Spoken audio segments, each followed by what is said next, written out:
Ciao! Hi ragazzi! Welcome back to my another YouTube video in Learning English Tutorial Program with me, Mr. Lee! So how are you everyone? I hope you're always doing great wherever you are. And now, look at my outfit right now. So, I feel like I am more becoming religious than I was. I mean, I hope so.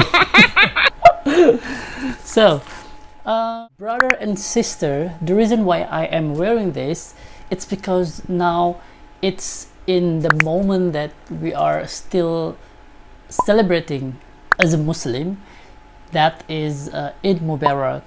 So, brother, sister, and all families out there, from the deepest of my heart, I do apologize if I have many mistakes on you, and I hope Allah Subhanahu wa Ta'ala gives us a more good life, more beautiful lives.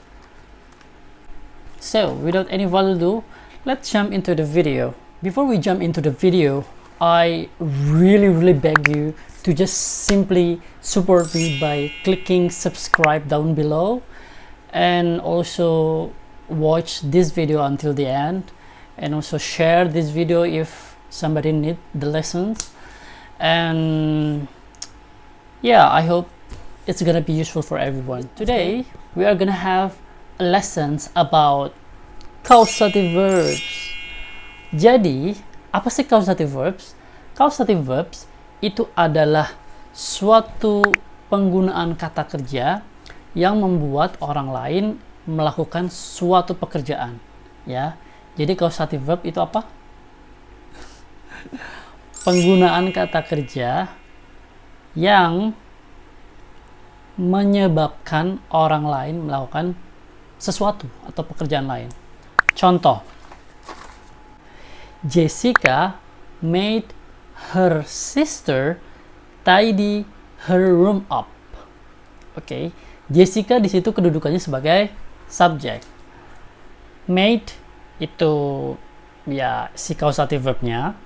Lalu her sister itu masuknya objek, ya, objek yang pertama. Lalu tidy itu bare infinitifnya, itu kata kerja asli, ya. Jadi di kategori mahal ini si verbnya itu harus verb asli atau bare infinitive. Lalu ada objek yang kedua. Oke, artinya apa sih? Sekali lagi, Jessica made her sister tidy her room up. Itu artinya Jessica menyuruh saudara perempuannya, ya, menyuruhnya secara paksa membersihkan ruangannya atau kamarnya. Oke. Nah, itu kalau kalimat aktif. Kalau dibikin kalimat pasif gimana? Nah, rumusnya beda. Rumusnya itu si verbnya itu kita jadikan verb past participle. Jadi kita rubah menjadi Jessica made her room up.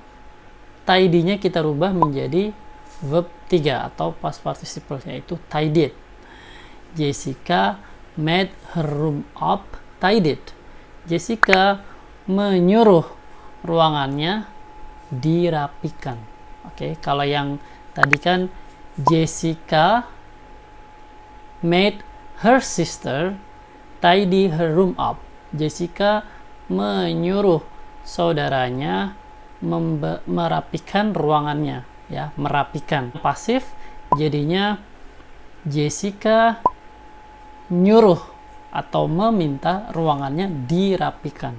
Oke, pokoknya kalau yang aktif verbnya itu harus bare infinitif, kalau yang pasif verbnya jadi verb 3, ya. Oke.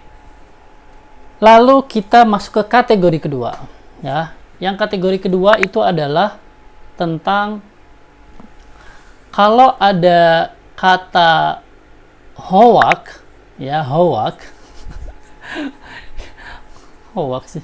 Hoak itu terdiri dari H-nya itu help, O-nya order, terus W-nya want, A-nya allow, G-nya get, ya, get, itu maka rumusnya adalah subject plus hoak itu tadi plus to infinitive atau to verb one.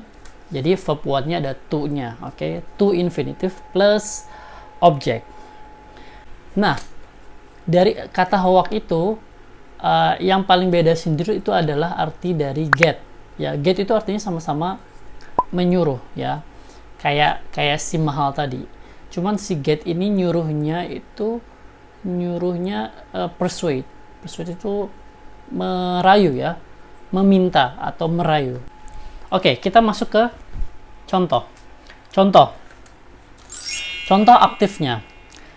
He gets his servant to wash his car.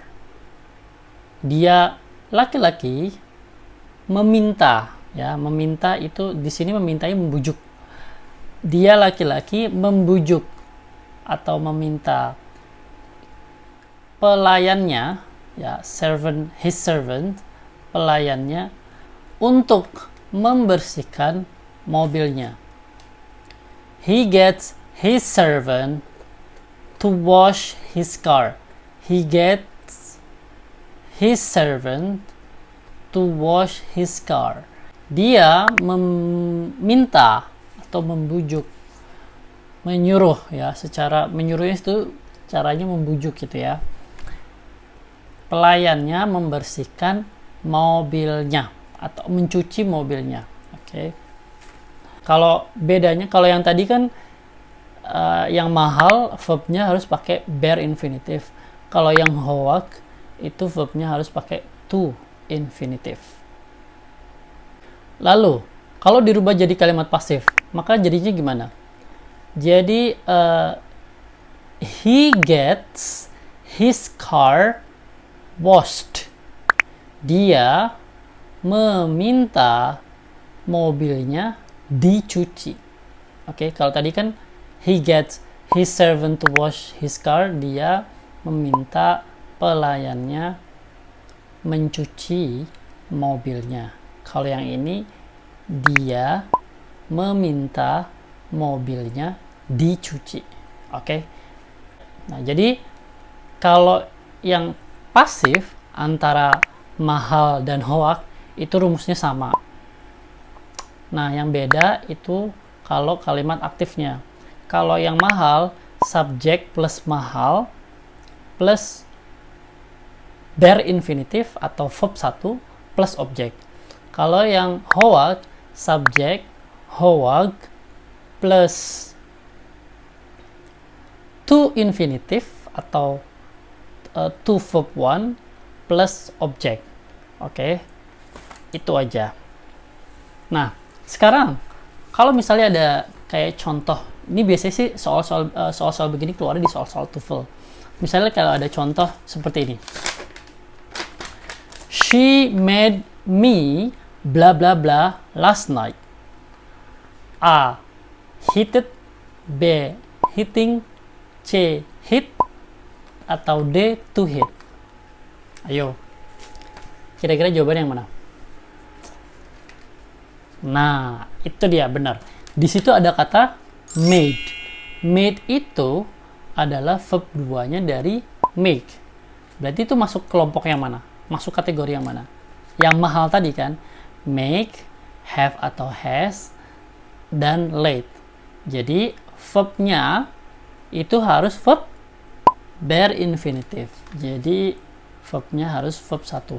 Di antara jawaban itu mana yang verb 1? Yang nggak pakai apa-apa. Ya, jawabannya yang C, hit. Gampang ya? Semoga bisa dipahami.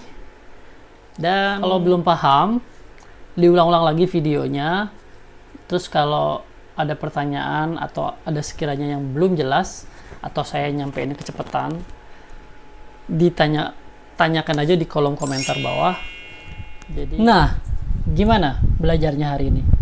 Mudah dimengerti kan ya? Semoga apa yang disampaikan dapat dipahami. Apabila ada salah-salah kata, saya mohon dimaafkan. Yang benar datang dari Allah Subhanahu Wa Taala, yang salah datang dari saya sebagai manusia biasa. And keep productive, keep supporting each other, and see you until next video. Bye bye.